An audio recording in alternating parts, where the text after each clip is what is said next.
Narito na ang PTV Balita ngayon. Mismong si Pangulong Ferdinand R. Marcos Jr. ang nanguna sa pamamahagi ng agarang kalinga at saklolo sa mga OFW na nangangailangan o Action Fund Assistance para sa mga OFW at kanilang pamilyang naapektuhan ng mga nagdaang bagyo sa San Fernando City, Pampanga. Nasa 3,000 OFW mula sa 22 apektadong munisipalidad sa probinsya ang nakatanggap ng tig 5,000 piso mula sa Action Fund ng Migrant Workers Department. Bukod dito, makatatanggap din ang mga benepisyaryo ng non-cash benefits gaya ng legal, medical at emergency assistance. Dinagdagan din ng tig 5,000 piso ng Pangulo ang pinansyal na tulong na tinanggap ng mga OFW sa Pampanga. Layo nito na kilalanin ang hindi matatawaran na kontribusyon ng mga bagong bayani sa bansa at tulungan ang kanilang pamilyang makabangon sa nagdaang kalamidad. At para naman sa mga minamahal nating OFW, hindi matutumbasan ng anumang salita ang aming pasasalamat sa inyong sakripisyo, sa inyong pagmamahal, sa inyong mga pamilya, sa inyong mga kababayan at sa inyong minamahal na publika ng Pilipinas. Higit po sa remittance lamang, kayo rin ay nagpapadala ng pag-asa at dangal para sa sambayan ng Pilipino.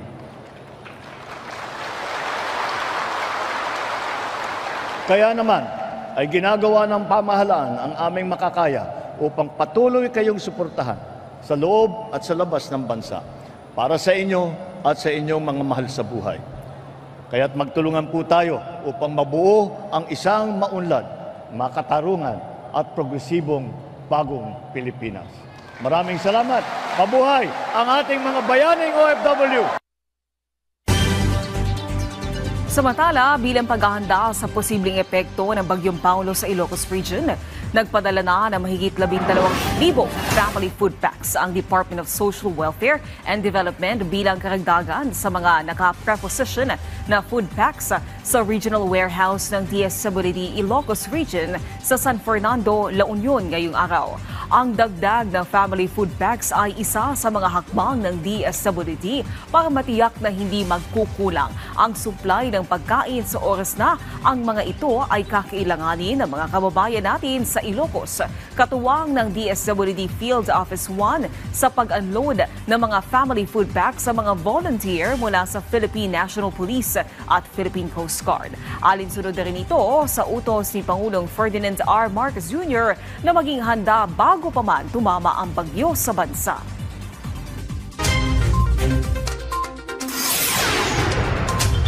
Samantala, alamin natin ang ibang balita sa PTV Cotabato mula kay Trish Aragon. Assalamualaikum, Mapya Mapita, magandang araw. Narito na ang PTV Balitang Cotabato. Nagkasundo ang Central Committee ng Moro Liberation Front o MNLF at mga leader mula sa Special Geographic Area ng BARM upang palakasin ang koordinasyon sa mga programa at kapayapaan at seguridad sa rehiyon. Pinangunahan ni MNLF Chairman at BARM Labor Minister Muslimin Sema ang pulong kasama ang mga pioneer leaders ng MNLF sa bagong tatag na bayan ng Kapalawan sa SGA. Tinalakay sa pagpupulong ang mga prioridad sa kapayapaan at kaunlaran, hindi lang sa Kapalawan kundi sa iba pang lugar na may presensya ng MNLF at MILF.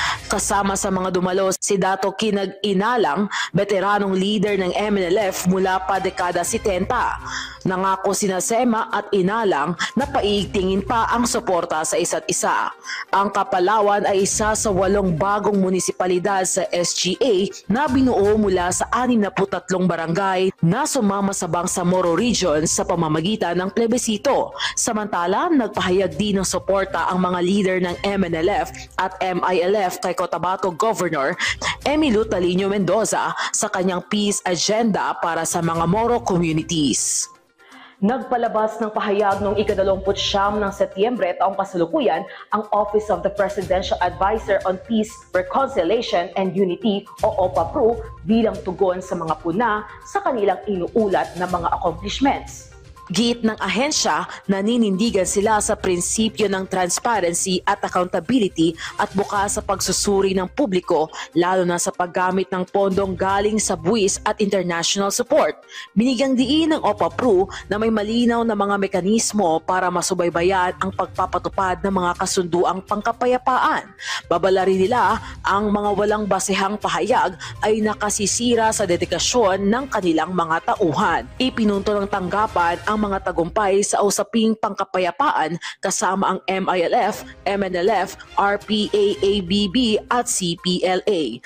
Gayunman, iginiit nilang kailangan pa rin ng sapat na pondo at tamang pulisya upang maisalin ang mga kasunduang ito sa makabuluhang benepisyo. Dagdag ng OPA-PRU, ang kapayapaan ay isang pangmatagalang paglalakbay na nangangailangan ng pagkakaisa at pakikisa ng lahat. At iyan ang mga balita ngayon dito sa Cotabato. Ako si Trisha Aragon. Syukran at magandang araw. Maraming salamat, Trisha Aragon. At yan ang mga balita sa oras na ito. Para sa iba pang update, i-follow at i-like kami sa aming social media sites sa @PTVPH. Ako po si Naomi Tiburcio para sa Pambansang TV sa Bagong Pilipinas.